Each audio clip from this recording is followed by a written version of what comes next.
YouTube family, સ્વાગત છે તમારું આજના નવા વિડીયોમાં। સૌથી પહેલાં તો બધાને જય સોમનાથ, જય શ્રી કૃષ્ણ અને જય માતાજી। કેમ છો બધા? તો આજે હું તમારા માટે લઈને આવી છું મેથીના ગોટા, એવા ભજીયા બનાવીશું। તો ગોટા આપણે કેવી રીતે ઉપસે અને કેવી રીતે મોટા બને તેમાં આપણે એક સિક્રેટ વસ્તુ ઉમેરી છે, તો તમે વિડીયોના એન્ડ સુધી જરૂરથી જોજો। અને હજુ સુધી મારી ચેનલને સબસ્ક્રાઈબ ન કરી હોય તો સબસ્ક્રાઈબ કરી લેજો, લાઇક કરજો અને શેર કરજો। તો ચાલો આપણે ગોટા બનાવવાની શરૂઆત કરીએ। તો આપણે ભજીયા બનાવવા માટે સામગ્રીમાં ચણાનો લોટ લીધો છે, સુધારેલી કોથમીર છે, મેથીની ભાજી, સુધારેલું લસણ, મરચાં, લીંબુનો રસ, આખા ધાણા અને અધકચરા તીખા લીધેલા છે। અને આપણે એક શું વસ્તુ સિક્રેટ ઉમેરવાની છે તે છે ઈનો। આજે આપણે ઈનો નાખી અને સ્પેશિયલ ભજીયા બનાવીશું, કારણ કે તે એકદમ ફૂલેલા ગોટા જેવા ભજીયા બનશે। તો ચાલો આપણે ભજીયા બનાવવાની બેટર બનાવવાની શરૂઆત કરીએ। તો આપણે ખીરું બનાવવા માટે સૌપ્રથમ એક વાટકી મોટી ચણાનો લોટ લેશું, તેમાં આપણે સુધારેલી મેથી ઉમેરીશું, જે આપણે નાની એક વાટકી લીધેલી છે। સુધારેલી કોથમીર ઉમેરીશું, જે આપણે એક વાટકી લીધેલી છે। આપણે લીલા મરચાં એડ કરીશું, તમે તમારા ટેસ્ટ મુજબ તીખા ઓછા મોટા પ્રમાણમાં કરી શકો છો। લસણ ઉમેરીશું, જે આપણે સુધારીને લીધું છે। આપણે આખા ધાણા ઉમેરીશું, ત્યારબાદ થોડા આખા અને થોડા અધકચરા વાટેલા તીખા ઉમેરીશું। બધું આપણે મિક્સ કરી લેશું।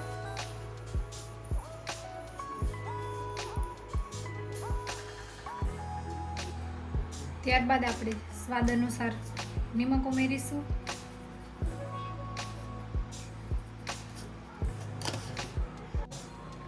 અડધી ચમચી હિંગ ઉમેરીશું।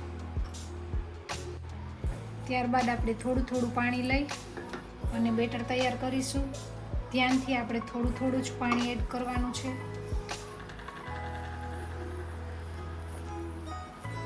આવી રીતે તમે ગોટા બનાવશો તો પરફેક્ટ સરસ જ ગોટા બનશે। ત્યારબાદ આપણે તેમાં 1 ચમચી ઈનો ઉમેરીશું।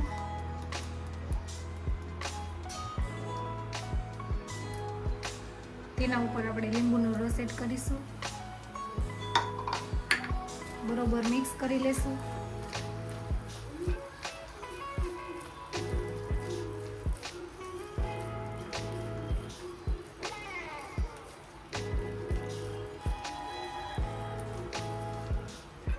તો બેટર તૈયાર થઈ ગયું છે, આપણે તેલ ગરમ મૂકી દઈએ। તો તેલ આવી ગયું છે, આપણે ભજીયા ઉતારી લઈએ।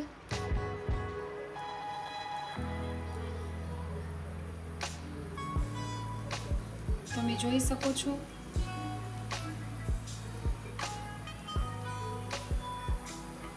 એકદમ મસ્ત ભજીયા બને છે।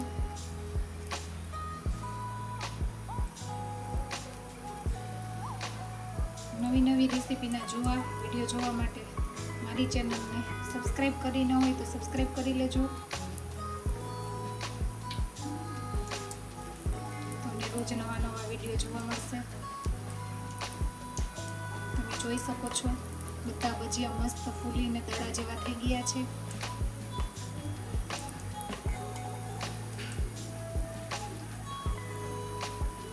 તમે પણ ચોક્કસ આવી રીતે ભજીયા બનાવવાની ટ્રાય કરજો।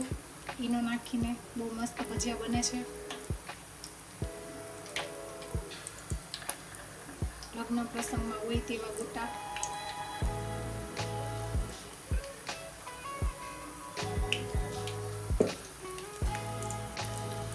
હલાવી લઈશું। કેવા સરસના દેખાવમાં લાગે છે, જોતા મોઢામાં પાણી આવી જાય તેવા મસ્ત ગ્રીનરી વાળા ભજીયા, મેથીની ભાજીથી ભરપૂર।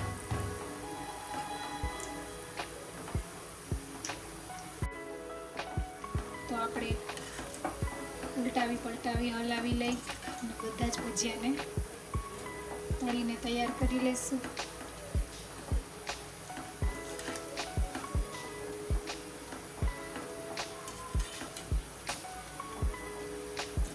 એકદમ મસ્ત ગોટા તૈયાર થઈ ગયા છે। ચાલો બધા ભજીયા ખાવા।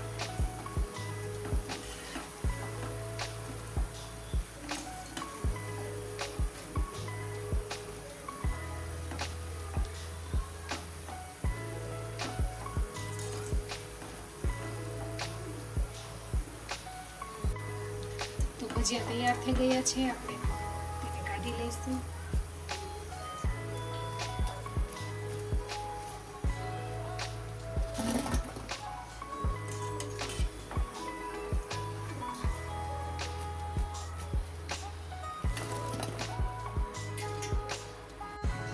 તો તમે જોઈ શકો છો મસ્ત મજાના ગોટા તૈયાર છે. ચાલો તેને સર્વ કરીએ.